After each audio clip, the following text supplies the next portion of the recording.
আজকে আপনাদেরকে একটা মজার গল্প বলবো আর কি। গত কদিন হলো আমি নিউজিল্যান্ডে আছি এবং এই নিউজিল্যান্ডে আসার পর থেকে আমি বেশ কিছু ভিডিও আপলোড করেছি সামাজিক যোগাযোগ মাধ্যম ফেসবুকে। এর কারণে আমার কিছু ফলোয়ার এবং ফ্রেন্ডস আছে ফেসবুকে, যারা আপনার এই কমেন্ট সেকশনে এরপরে মেসেঞ্জারে আমার বারবার বোঝানোর চেষ্টা করছেন নিউজিল্যান্ডের সাথে বাংলাদেশের পার্থক্য কী। তো আমি একটা জিনিস আপনাদেরকে ক্লিয়ার করি, নিউজিল্যান্ডের সাথে আসলে বাংলাদেশের কোনো পার্থক্য নাই। এর কারণ কি, পার্থক্য আপনি তখনই খুঁজবেন যখন একটা দেশের সাথে 20, 18 বা 15-র পার্থক্য, মানে একটা দেশ 20 আর একটা দেশ 15 বা 18, তখন আপনি কম্পেয়ার করতে পারেন যে এই দেশ এই দিক থেকে ভালো নাকি এই দেশ এই দিক থেকে ভালো। এরকম আসলে বাংলাদেশের সাথে কোনো কম্পেয়ার করার কোনো সুযোগই নেই।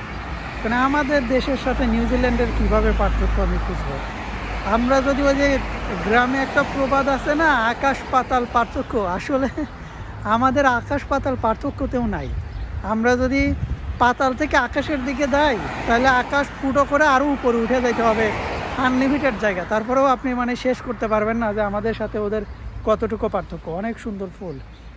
গত পরশুদিন আমি একটা মোটামুটি বড় রাস্তা পার হওয়ার জন্য অনেকটুকু হাঁটলাম, কিন্তু কোনো জেব্রা ক্রসিং খুঁজে পেলাম না, ইভেন ফুট ওভার ব্রিজও নাই। আসলে পুরো নিউজিল্যান্ডেই ফুট ওভার ব্রিজ খুব কম। ওদের এত সুন্দর যোগাযোগ সিস্টেম, যেখানে যেখানে দরকার ওরা দিয়ে রেখেছে পারাপার জায়গাটা আর কি। যাই হোক, যেটা বলতেছিলাম, আমি যখন রাস্তা পার হওয়ার জন্য আমি জাস্ট শুধু দাঁড়াইছি, ওই দূর থেকে কিছু গাড়ি আসতেছিল, ওরা বুঝতে পারছে যে আমি রাস্তাটা পার হব, ওরা সঙ্গে সঙ্গে গাড়ি দাঁড়ায় গেছে আর কি। ওরা নিজেরা স্ট্যান্ড অনেক দূর থেকে দাঁড়ায় গেছে, ইভেন আমাকে ইশারা করছে যেন আমি রাস্তাটা পার হই, তারপরে তারা যাবে।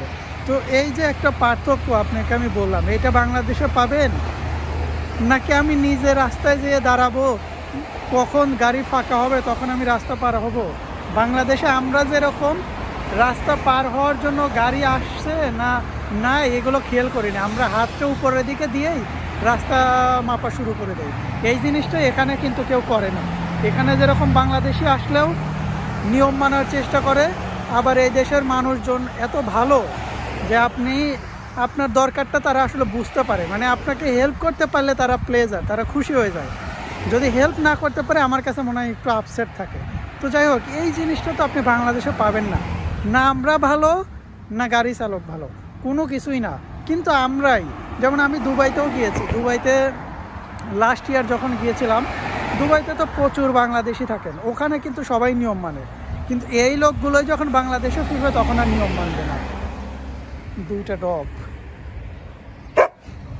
এই লোকগুলোই তখন আর নিয়ম মানবে না। তো যেটাই হোক, এটা হচ্ছে আমাদের মানসিকতা এবং আমাদের সরকারেরও ব্যর্থতা আছে আমি বলবো। কারণ আমাদের দেশে আইন আছে কিন্তু আইনের প্রয়োগ নাই।